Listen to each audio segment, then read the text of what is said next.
I myself would like to see Stockholm Conference be the place and time at which the people of the earth working together dedicated themselves to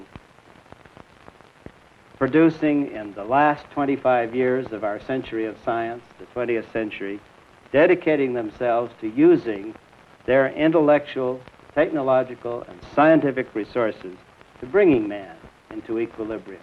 The point of all conferences is that they validate something, they bring it to people's attention, they give it a kind of sanction, and then it's possible for each government and possible for the people of each country to go ahead and act.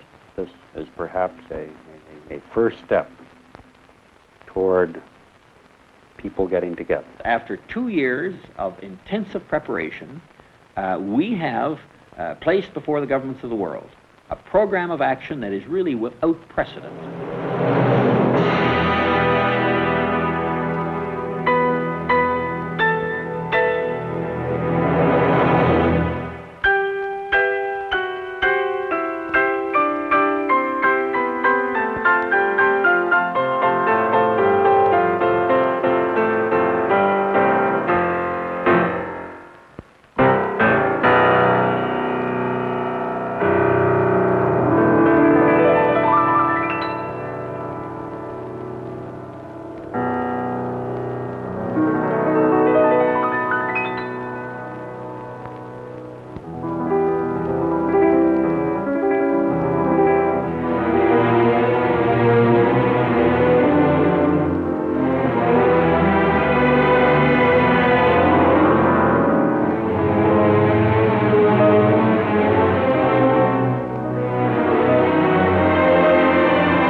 Today, all the peoples of the world are moving into the same world, a world created by the accelerated technology of the 20th century, a world shaped by the people and events of that time, our time.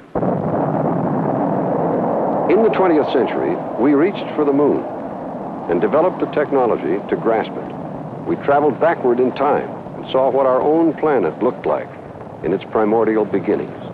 Although we may travel in space and visit the moon, the Earth is still our home because it's unique, the only accessible planet that can sustain our life. This film is an effort to an understanding of the environmental crisis and its possible cure. We are looking at our Earth. The thin red line running along the outer perimeter is our biosphere. As seen from space, it is the smallest veil of cover, imperceivable and delicate, the only known place in our solar system that can sustain life for man.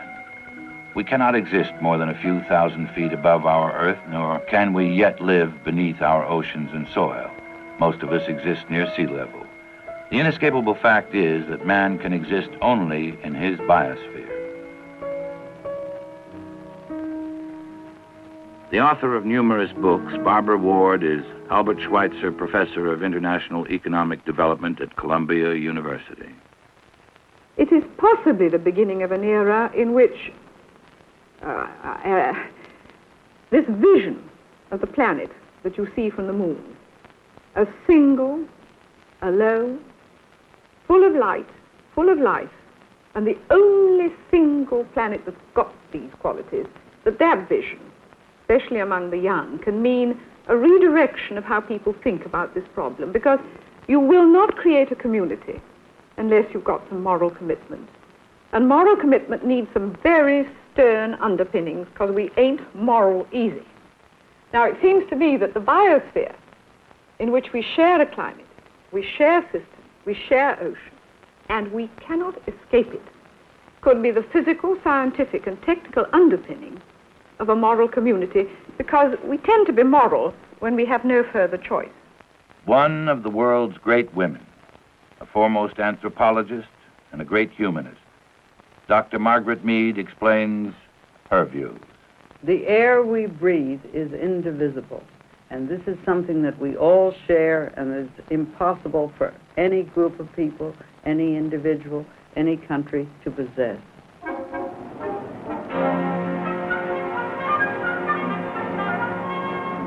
The basic cause of the problem is people. As the population of the world rapidly increases, there is greater demand on the Earth's basic resources of land, water, and air. This planet's capacity to give sustenance and to absorb and recycle waste is not boundless. And in the next 25 years, the Earth's population will increase more than it has in the last 1,000,000 years. And to the nations of the world, this poses a greater threat than anything we have experienced before. People on every continent, all facing disaster if we don't find a solution for the population explosion that now threatens the world. Because man, like all creatures, needs and depends upon the oxygen, the water, the food that is provided by the self-balancing tendency of nature. And this is being threatened by the technology that makes civilization possible. By our interfering with natural processes, we are destroying the natural environment upon which we all depend. If we do not now take action, drastic action, and develop the wisdom to maintain an environment which is basic to all life, the only answer can be disaster.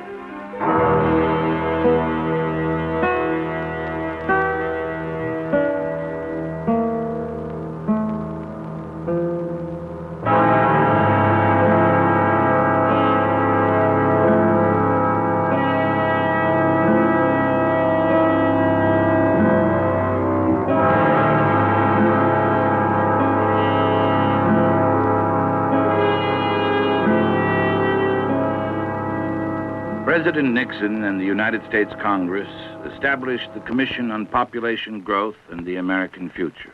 The chairman of this unique commission is John D. Rockefeller III. It was a very broad-ranging mandate. Nobody's had one of this character before. And just from that, this question of quality of life just emerged as the seemingly key issue. But the main finding was that stabilization of some kind is clearly desirable for the country. Yes, we said that it is recognized that population cannot continue to grow indefinitely. Nobody questions that. And we said from our findings, we felt that now the nation should welcome and plan for a stabilized population. Well, the whole question of pollution, environment, and population came very much to the fore in amazingly rapid time. And President Nixon, in July 1969, made a statement to the Congress exclusively on this question. And I'd like to read just 2 sentences from that statement, as I think it's indicative of his concern in regard to the subject and his recognition of its importance here and around the world. He said, "One of the most serious challenges to human destiny in the last third of this century will be the growth of the population. Whether man's response to this challenge will be a cause for pride or for despair in the year 2000 will depend very much on what we do today." This commission, at the urgent request of President Nixon, and after 2 years of studying the problem, recommended that laws prohibiting abortion be liberalized, that government funds be made available to cover abortion services, and that abortion be covered in health insurance. Families are encouraged to have 2 children, and it is suggested that sex education be widely available. The Population Commission also urges that individual states encourage teenagers to receive contraceptive services and hospitals relax policies concerning voluntary sterility and make it easier to obtain. The Population Commission never advocated abortion as a means to control population. The Commission's report has now been rejected.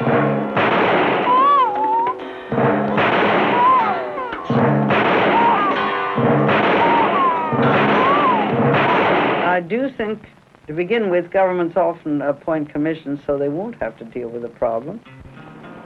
No city is a greater example of the depersonalization of the human being than New York City.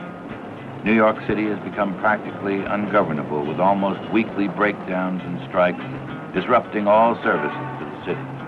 This once shiny golden door to a vital nation has become a cesspool of crime, overburdening welfare and racial strife. New York is a product of a population out of control, unhealthy, and unstable.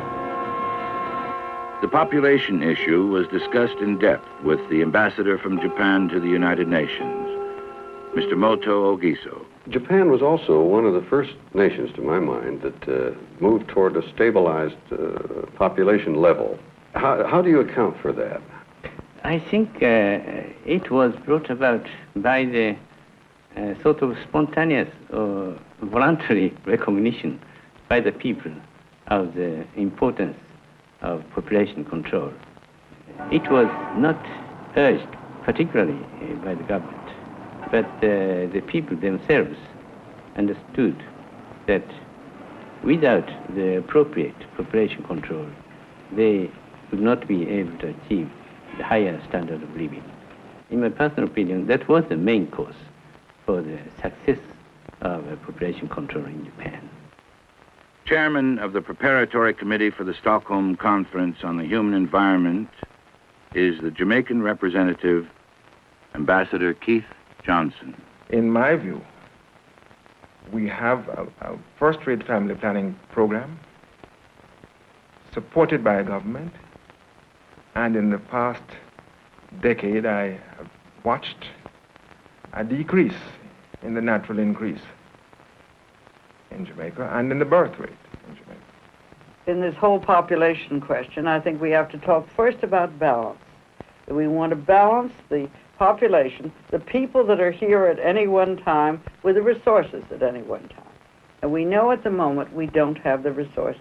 We don't have the teachers to teach them. We don't have the doctors to care for them. We don't have enough older people to care for them because the older people are still dying. The children we've been saving. And in countries like the United States and Northern Europe, each child at present is responsible for using so much energy and producing so much pollution that this is a danger too. A prominent geoastronomer, Dr. Walter Orr Roberts, is president of the University Corporation for Atmospheric Research and the American Association for the Advancement of Science. Well, I think we need to, first of all, recognize that there is probably somewhere a limit to the population, but that we don't know what that limit is. And I do think that in parallel with the study of what the true limits are to population growth, that are ultimate limits for mankind, we should put a great deal of effort onto just what you have said. The better life with less waste, better life with less energy, better life with less transportation, better life for the human being, almost certainly urban, but with opportunities to get out into nature more easily than now. Just the better life. And it can be done. There are places where the concentration of population is so dense, is so terrible, that no one has a decent life now, even if they aren't industrialized, and if they are industrialized, it makes it 1,000 times worse. Dr. Harrison Brown is professor of geochemistry and of science and government at the California Institute of Technology. He is Foreign Secretary of the National Academy of Sciences in Washington, D.C. There are several population problems. And the most obvious one, of course, is that there are still very many people, and that the numbers of people are growing so rapidly. But superimposed upon that there would be population problems in these countries, even were the population itself not growing. This results from the fact that people are moving so very rapidly from the land into the cities. We have a population that, because of the way it's distributed, and because of the strain on the use of power and the use of pesticides and insecticides and all of these things, a population that is endangering life in this whole planet, and one is part of the other. Furthermore, the enormous population increase, an increase that we're powerless to stem immediately, because we're undoubtedly going on to something like 7 billion people. Obviously, this is no moment to increase population. In fact, it's a moment to postpone the increase. And I think if we can think about the unborn children who will be our grandchildren and our great-grandchildren and our great-grandchildren, we have an obligation to them that they should not be born in a moment when their chances of the good life are so poor. We should postpone their birth until we've got this problem in hand, until we are making this planet safer for people. Urbanization is taking place in these areas with frightening rapidity. People are moving into cities faster than city services can be provided, such as housing, sewage, transportation. And as a result of this, you find there's a common phenomenon in virtually all of the developing countries, in virtually all of the poor countries, the rise of the vast slum areas, the barriados of Lima, or the Bastis of Calcutta, the favelas of Rio de Janeiro. They have different names, but it's basically the same phenomenon. Vast slum areas growing out of control.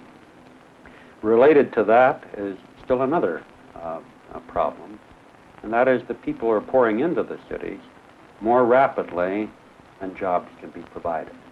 So you have vast unemployment in these areas. And when you have vast unemployment, crowded conditions, conditions of deprivation and poverty, you then have unrest. You basically are creating conditions of instability.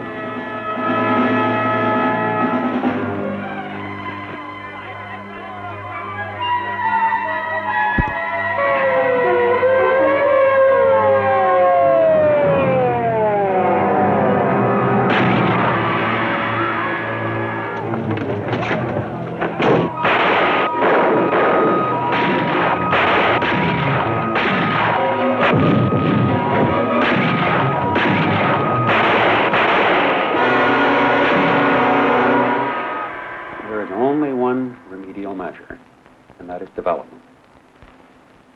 It is terribly important that these areas develop more rapidly than they are developing now, so that jobs can be provided, so that more food can be grown to relieve hunger, so that more facilities for education, for public health can be created, so that death rates can be lowered and human happiness can be increased.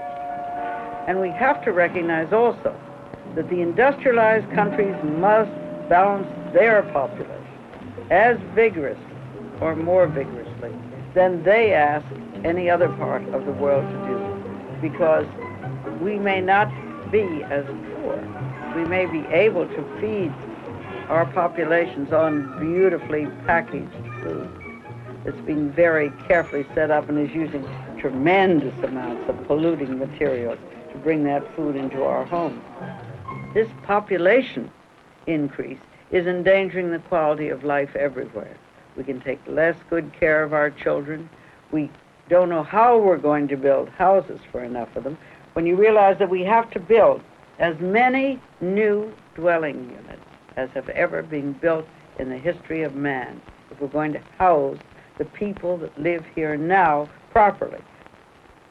Dr. Rene Dubos, the eminent microbiologist, is recognized as one of the world's foremost scientific humanists and a Pulitzer Prize winner. At the present time, the population in this country and in Europe is increasing at the rate of about 1% a year, whereas the consumption of electric power and the consumption of resources is increasing at the rate of 6% a year. So that even if we were to stop population growth, we are not going to solve our problems unless we do something about the technological enterprise. So first, let me make clear that control of the technological enterprise is just as important as control of population. But after saying this much, I also believe that unless we control population, we won't solve our problem. So in this generation, now, we should invite fewer people to be born.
The quality of life, especially for the elderly, has reached the lowest point in modern time.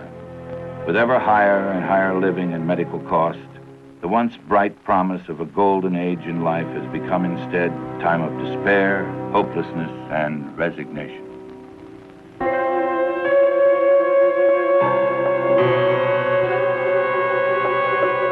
We are constantly adding tremendous quantities of discarded material into our biosphere. Whether they affect us as refuse, polluted air, or chemicals poured into our waters, they leave a lasting testament of death. Vastly greater quantities of materials are poured into the atmosphere, poured into streams, and so forth. What goes into a system has to go out of the system in the form of refuse, in the form of pollution. I question that we will be killed by pollution. Man is immensely adaptable. After all, there has never been a more polluted environment than the industrial areas of Northern Europe a century ago at the beginning of the Industrial Revolution. There is nothing in our time which is as polluted as this was, and men have survived. Men survived in the most terrible situations with very little food. So the question is not destruction. The question is whether it is worth surviving under these conditions.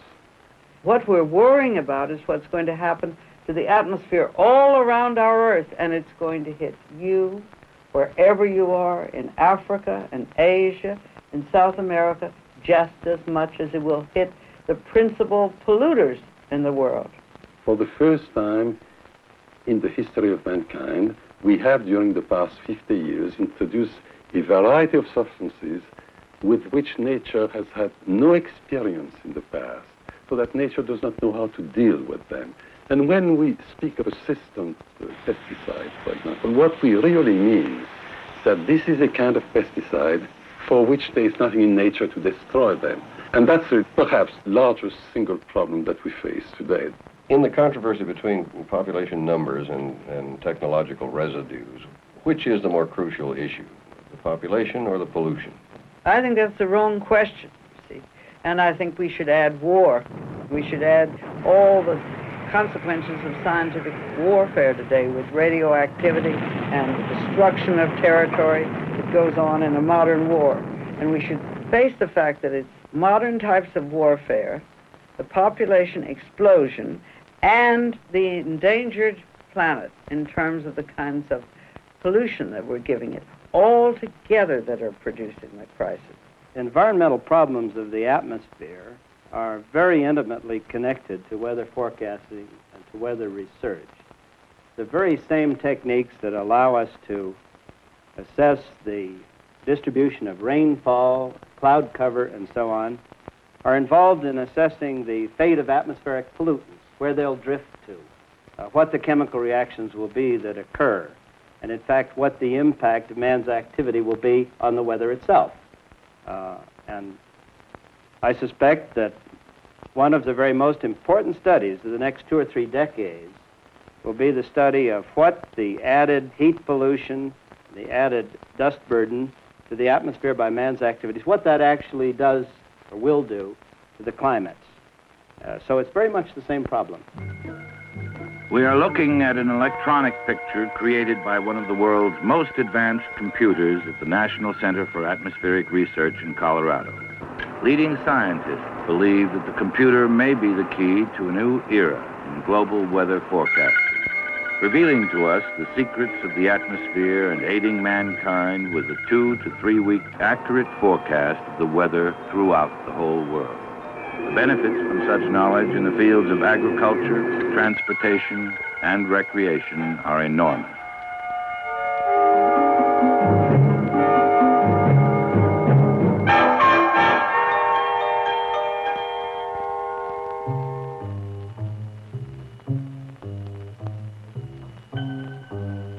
The central fact in the consumption patterns of modern man is combustion. A very large part of our individual mobility and entertainment is tied up with the internal combustion engine, the pride, the joy, the workhorse of modern man, his car.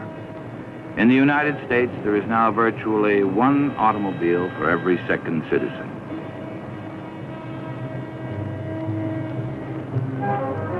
We are, in fact, a new species, half man, half automobile.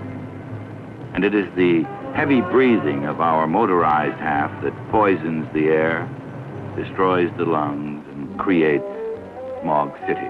Yet cars are clearly the most popular of all consumer durables. They appear in the wake of affluence as man's first technological love. They will not be easily eliminated.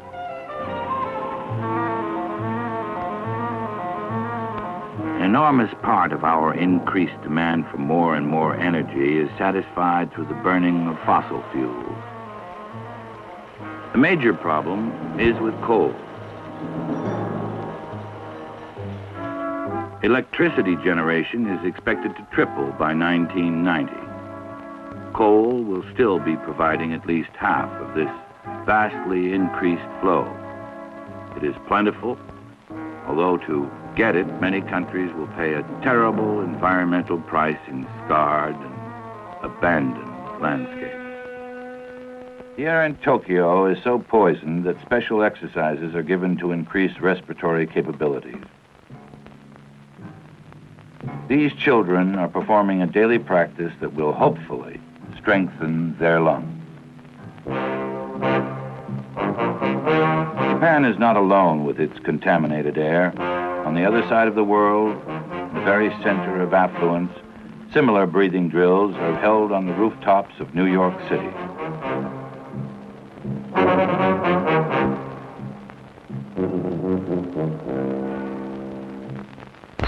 Research is accelerating on the effects, especially among the young, of our poisoned air.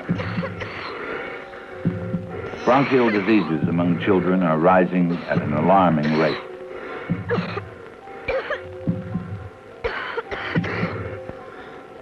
Vending machines dispensing oxygen have become an accepted fact of life in the Orient. In laboratories, animals subjected to the same mixture of air found in major cities throughout the world have died in a few days. These deadly conditions, once found exclusively in the developed world, are now in the emerging nations. The errors of the Industrial Revolution are now being inflicted on nations most anxious for development. The question is how to balance development and safeguard the environment. We haven't got the kinds of problems necessarily that the developed countries now experience, but we have our own set of problems. Ms. Ward, how do developed nations properly address themselves to developing nations who have the desire and the right to develop, in cautioning them about harming the environment or adding to the numbers of people? I would suggest that the way in which developed nations can make any kind of case for environmental care for the whole of this planet which we share is by giving an example themselves. We're talking about industrial development. This is fine. We are being told of the problems inherent in industrial development insofar as the environmental imbalance is concerned.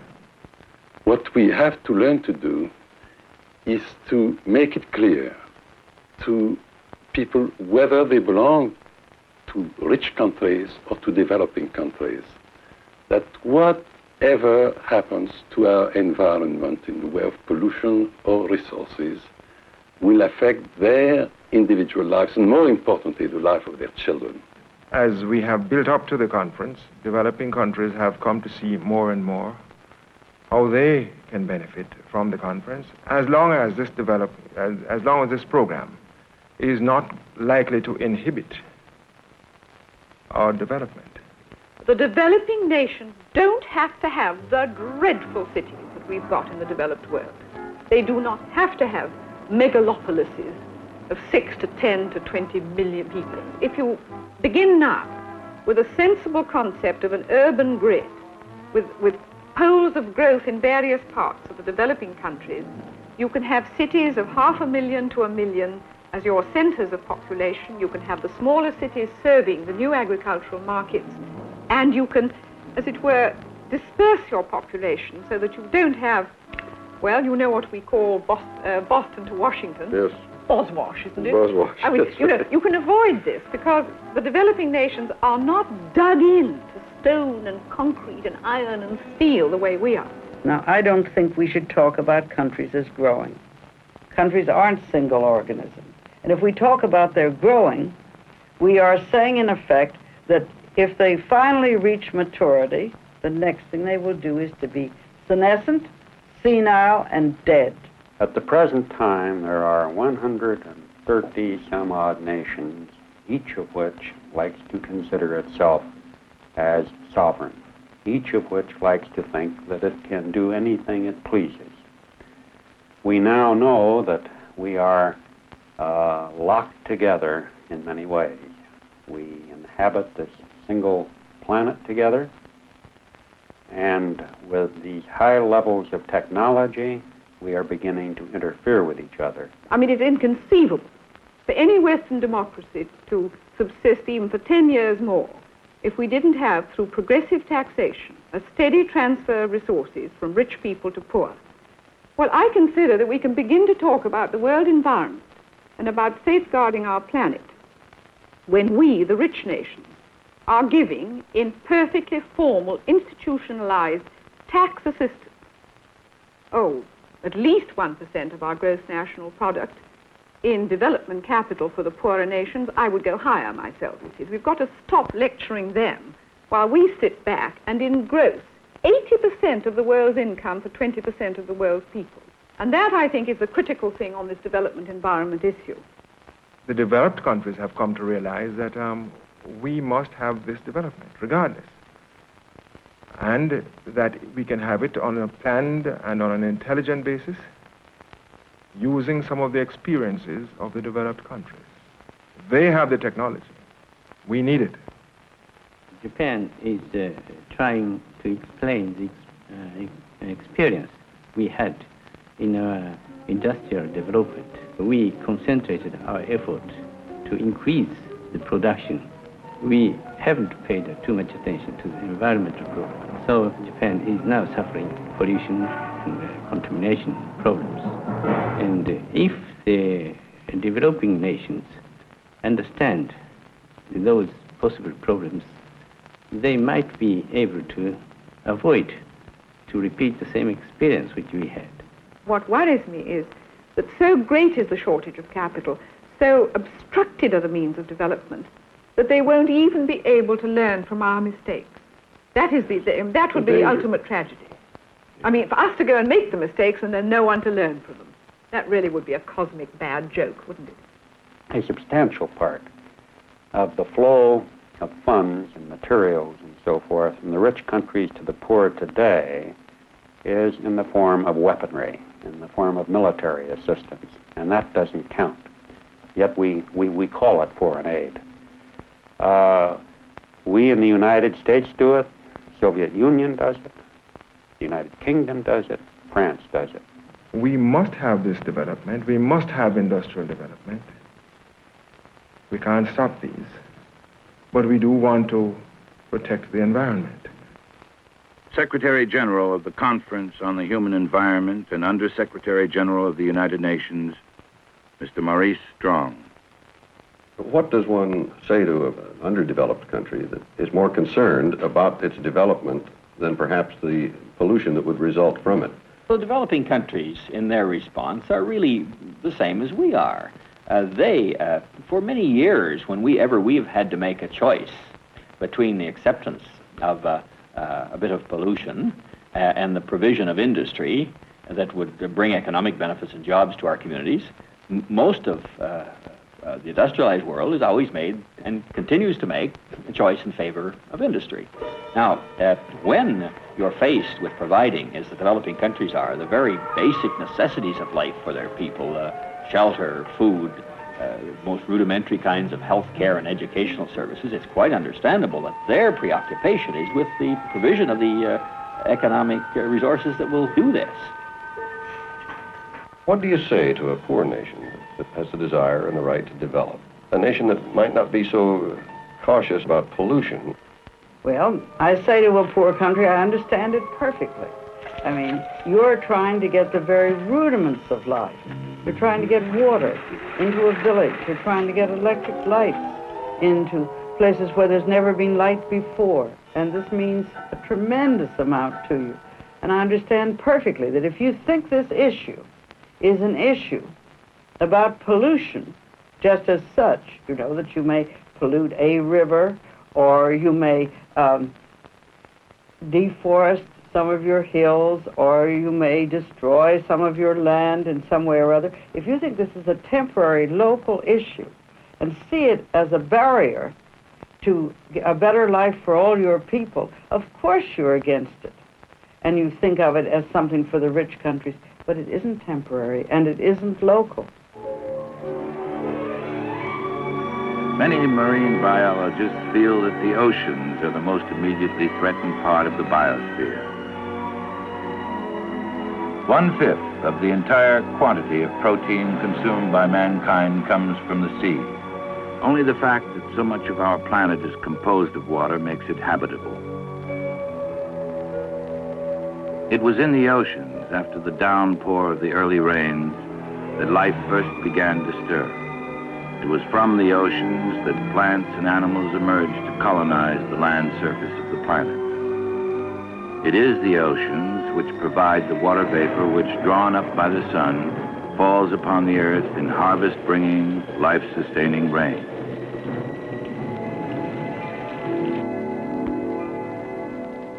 The oceans are the coolants of the tropics, the bringers of warm currents to cold regions, the universal moderators of temperature throughout the globe.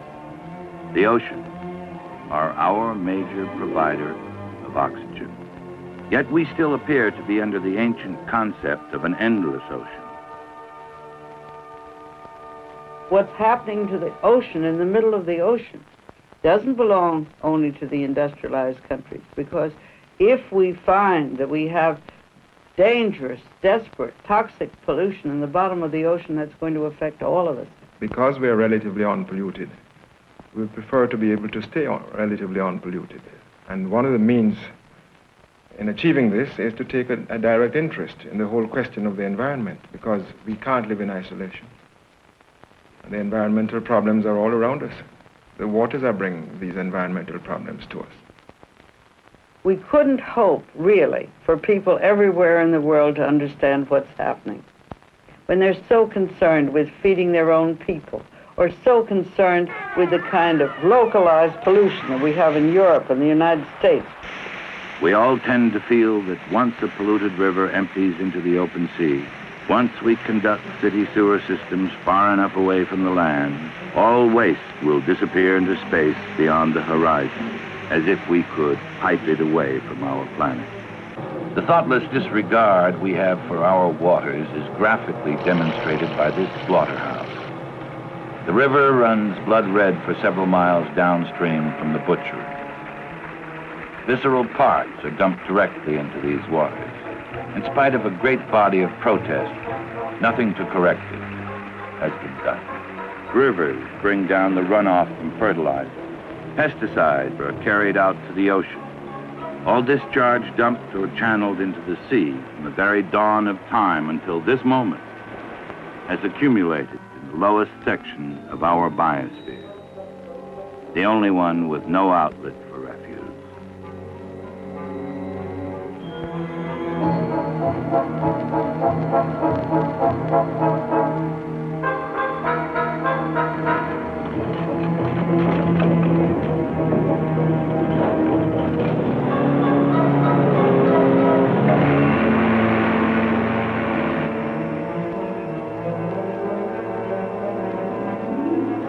Treatment of raw sewage requires urgent attention. As our population spirals, increased demands are made upon our inadequate and too often careless handling of human waste. This is the shore of Southern California. Under these waters lie a threat to life in the sea. This long, barnacled sewage pipe is an extension of man's waste. It vomits forth 400 million gallons of sewage daily. Similar systems in Southern California produce 1 billion gallons of sewage per day, all dumped into the once beautiful and blue Pacific. The oceans of the world have become a global sink, a vast septic tank.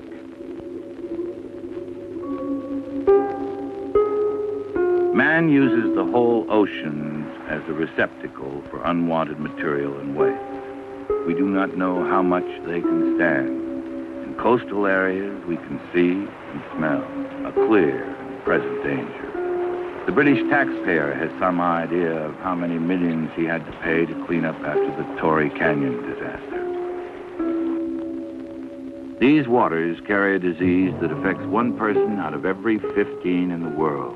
Bilharzia is caused by a trematode parasite of the human body. All too often, the eggs reach a river or body of water inhabited by snails.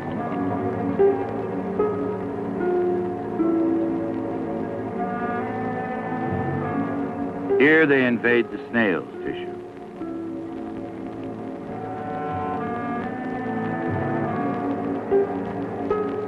Inside the snail, the parasite multiplies rapidly.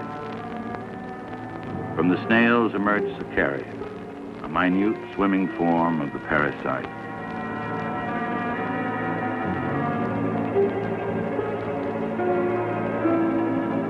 Every one parasite produces tens of thousands of Cercaria, and each Cercaria can infect the human body.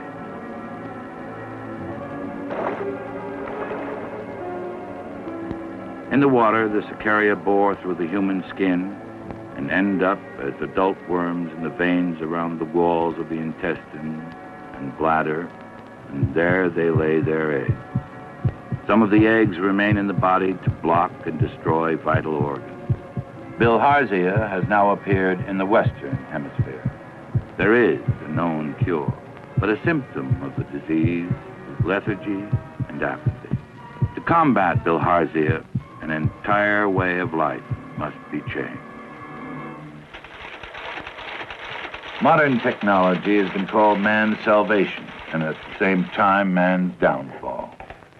It is only in the controlled use of technology that man can hope to survive. Those countries which have produced wealth because of strong material drives and the command of science and technology and its use for increasing of production and consumption are simply going to have to reorient some of their own growth patterns around the provision of more non-material needs. And they're going to have to understand that those parts of the world that do not enjoy the same material benefits that we do are going to have to concentrate for a good many years on the provision of the more material needs of life. And so that these two things, I believe, are complementary. And they give us a completely new set of reasons for taking a look at the total needs of the people of this world and the total resources which we have, and developing a much more cooperative attitude towards the care of and the use of the world's resources.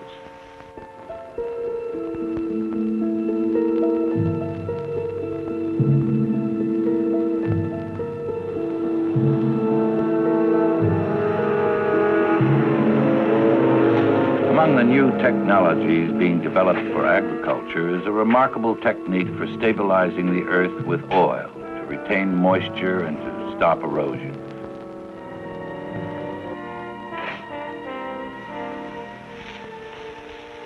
This oil-based mantle has dramatically changed arid desert wasteland, empty since the time of man, into productive fields of life-giving harvest.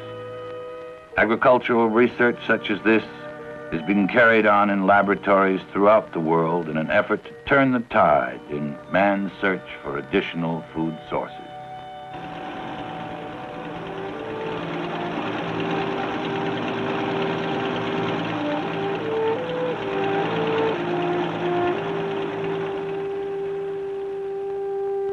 We feel that development can proceed once this technology is made available to us at a price at which we can buy it. And what we do have to do is put into the hands of the developing countries the levers of power which they can use in bettering their bargaining position with us. We've got to give them better access to our own technologies. We have to be certain now that technology is used for man, and that man is not made the slave of spiraling technology just for the sake of being able to make something new. We've been on a binge. We've been on a binge all over the world in the belief that technology could solve everything.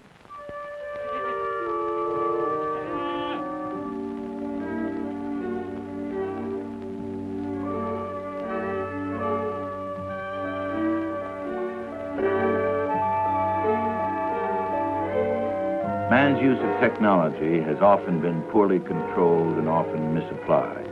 These sheep were killed by a toxic accumulation of pesticide transported by undetermined means from an unknown location. Only the lethal results were positively identified. Our problems are soluble from a purely technological point of view. The real question that confronts us is, are they soluble from a human point of view?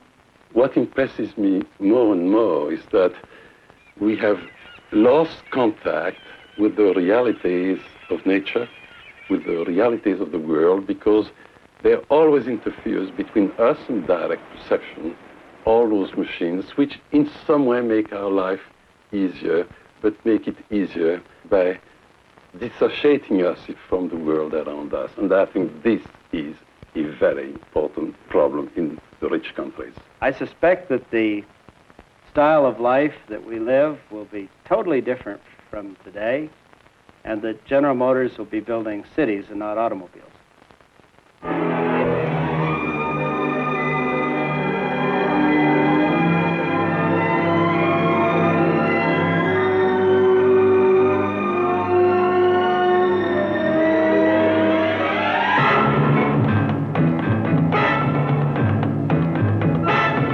The destruction of our forests and the killing of the habitat so desperately needed by countless species is a crime against nature.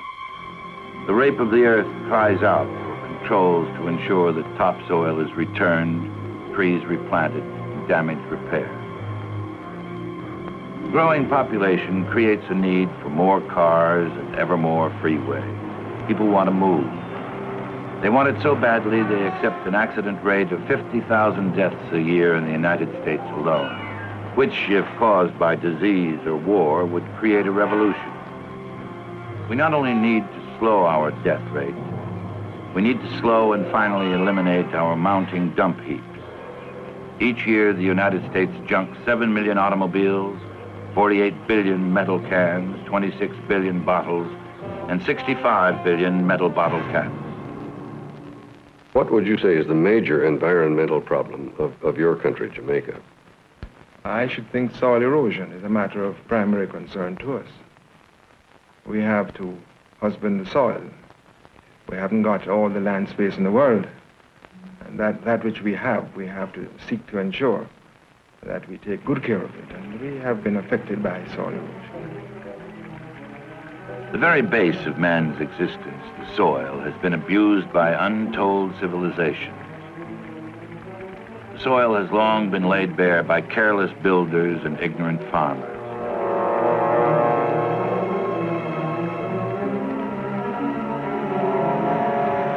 The land has been lost in the downhill rush of rain-driven water. The land has been stripped of its natural cover and passed through the waters to the ocean. Here the erosion settles over the vital coral reefs and quickly smothers and kills these underwater havens of marine life. As if the loss of the soil were not enough, man has added his own waste and sewage to kill even more quickly. This reef, once so full of life, has been totally destroyed by the soil filtered down from many streams and the sewage pumped into this bay off the coast of Oahu. The only life these polluted waters can now sustain is the sludge worm, this scavenger who seems to thrive on refuse.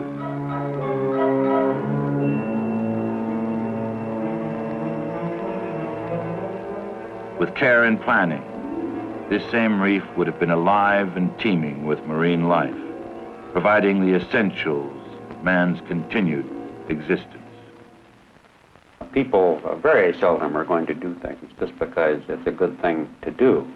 There has to be an incentive. I personally feel that one of the most important incentives that we can have is to increase the price of energy. Energy is ridiculously inexpensive when it comes right down to it. And as a result, we waste it. We throw it away. We leave electric lights on. We take unnecessary trips and so forth. We are able to do that because we don't have to worry so much about the cost of energy. If the cost of energy were doubled, people would think about it more.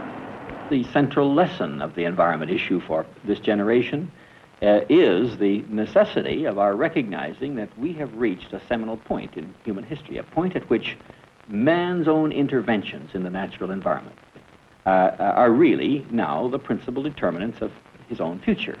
When we reach the ultimate of power, which we have done, we can only respond by having the ultimate of community, which is a single planet. And that is where self-interest, moral interest, and sheer technical fact coincide. Many politicians are frightened to face their constituents with this kind of a truth. They have a fear that if they support the idea of a more equitable distribution of the world's resources and so forth, that they would not be voted back into office. What do you say to them? Well, I would say, first of all, that if you take some of the Western democracies, Canada, my own country, Britain, Holland, all the Scandinavian countries, France up to a point, all these countries have now formally agreed that by 1975 they will give 1% of gross national product in aid to development. And one reason why they're doing that is because their electorate would no longer accept the idea that you shouldn't do it. Dr. Brown, if you could address the delegates at the Stockholm conference, what would you say? I believe I would say that we are to solve these very crucial problems which are confronting mankind collectively. A higher level of cooperation, a higher level of morality, a higher level of discipline will be necessary for all mankind. And I would hope that the delegates from this conference would emerge with a sufficient understanding of these problems and their seriousness to express a willingness to delegate a part of the sovereignty which they believe their nations have over these problems to an international organization, to the United Nations. Unless the people of the world understand that what Stockholm is asking of them is really nothing less than a new sense of direction for the whole human race, then it's not realistic to expect that the governments of the world will take the kind of decisions that will make that possible. What do you think of as the major good that could come out of the Stockholm Conference? Well, the fact that it's held at all, the fact that it is now a world conference, that people are coming from every country, that every government is alerted to the fact of an environmental crisis. So on the one hand, I'm enormously optimistic because I feel that there's a whole generation growing up that is tired of the more blatant forms of materialism, but is bewildered by the lack of institutional innovation and invention. And it's all very well to say, well, go ahead and innovate yourselves, but you need experience and you need an actual sense of how things are organized to be able to do this kind of creative innovation. The change is happening now. And by this I mean that a very large percentage of the public, and especially the enlightened components of the establishment, have become aware of the urgency of the environmental problem.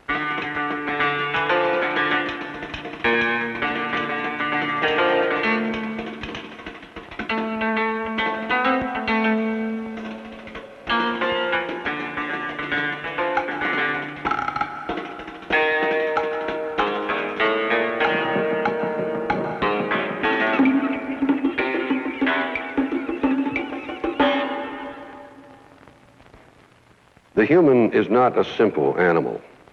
We have harnessed the power of the atom. We have reached the moon.